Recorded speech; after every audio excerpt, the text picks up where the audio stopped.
Hi అండి, welcome to Deepika's kitchen అండి. ఇవాళ ధనియాల పచ్చడి చేస్తున్నానండి. దానికి కావాల్సిన ఇంగ్రీడియంట్స్ చెప్తున్నాను. ధనియాలు ఆరోగ్యానికి మంచిది కదండి. ఇప్పుడు ఎండలు ఎక్కువగా ఉన్నాయి కదా, వాటర్ ఎక్కువ తాగుతాం. ఆ వాటర్ వల్ల బాడీలో మనకి కప్పం గట్ట వచ్చేస్తుందండి. దాని మీద వాంతులు గట్ట అయిపోతుంటాయి కదా, అది తగ్గడానికి అనేసి ధనియాల పచ్చడి చేసుకుంటే బాగుంటుందండి. నోటికి బాగుంటుంది అన్నమాట. ధనియాలు కూడా ఆరోగ్యం కదా.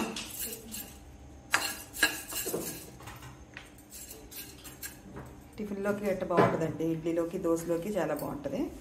ఎందుకంటే స్టవ్ మీద పాన్ పెట్టి పాన్లోనే ధనియాలు వేస్తున్నానండి.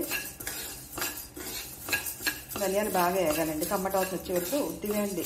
దీంట్లో ఆయిల్ గట్ట వేయక్కర్లేదు, మామూలుగానే వేసుకోవాలి. దానికి ఇంకోటి ఎండుమిరపకాయలు, వెల్లుల్లి, కొంచెం చింతపండు, కరివేపాకు, జీలకర్ర, సరిపడ ఉప్పు మన టేస్ట్ని బట్టి. కావాలంటే షుగర్ పర్వాలేదు అనుకుంటే, తీపి కావాలనుకుంటే కొంచెం బెల్లం వేసుకుని రుబ్బుకోవచ్చండి. లేదంటే సాల్ట్ వేసుకుని మనం రుబ్బుకోవచ్చండి. బాగా వేగాలండి. కమ్మటి వాసన వచ్చేంత వరకు ధనియాలు వేసుకోవాలండి. చాలా బాగుంటుందండి ఇది. వేడివేడి ఇడ్లీలోకి చాలా బాగుంటుంది, దోశలోకి బాగుంటుంది, మన టిఫిన్లోకి చాలా టేస్ట్గా ఉంటుందండి ఇది. ఇవ్వండి, ధనియాలు వేపేసి పక్కన పెట్టాను. ఇంకా మళ్ళీ ప్యాన్లో ఆయిల్ వేసి పెట్టానండి. ఆయిల్ హీట్ అవుతుంది.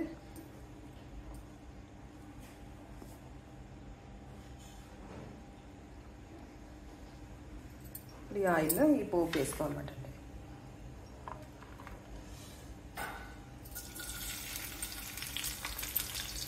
వెల్లుల్లిపాయలు,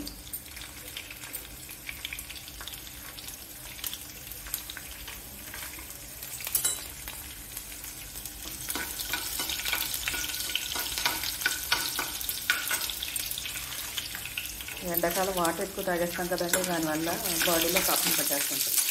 అందులో వాంతులు గట్ట అయిపోతుంటాయి కదా. అలాంటప్పుడు ధనియాల పచ్చడి చేసుకుంటే కమ్మగా నోటికి బాగుంటుందండి. మంచిది కూడా ఆరోగ్యానికి. జీలకర్ర,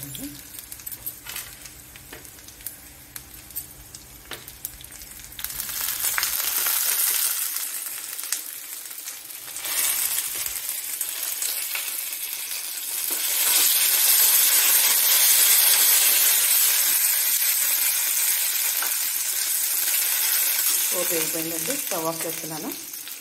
ఇదిగోండి చింతపండు కూడా ఇందులో వేసేస్తున్నాను.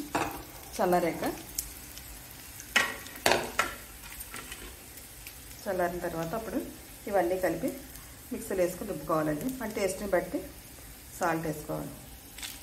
ఇప్పుడైతే బెల్లం వేసుకోవచ్చు, లేదనుకుంటే బెల్లం లేకుండా ఉత్తి అన్న రుబ్బుకోవచ్చండి. ఇదిగోండి, మిక్సీ చేశాను. ఎంతో టేస్ట్గా ఉండే ధనియాల పచ్చడి రెడీ అయిపోయిందండి. మీరు కూడా ఒకసారి ఇలాగే ట్రై చేయండి, చాలా బాగుంటుంది. వేడివేడి రైస్లో కూడా బాగుంటుందండి. ఇడ్లీలోకి, దోశలోకి, దేంట్లో కన్నా చాలా బాగుంటుందండి. ఆరోగ్యానికి కూడా చాలా మంచిది కదండి. ట్రై చేయండి ఒకసారి మీరు కూడా.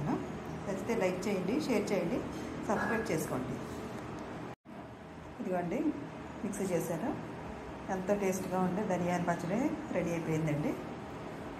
మీరు కూడా ఒకసారి ఇలాగే ట్రై చేయండి, చాలా బాగుంటుంది. వేడివేడి రైస్లో కూడా బాగుంటుందండి. ఇడ్లీలోకి, దోశలోకి, దేంట్లో కన్నా చాలా బాగుంటుందండి. ఆరోగ్యానికి కూడా చాలా మంచిది కదండి. ట్రై చేయండి ఒకసారి మీరు కూడా. నచ్చితే లైక్ చేయండి, షేర్ చేయండి, సబ్స్క్రైబ్ చేసుకోండి.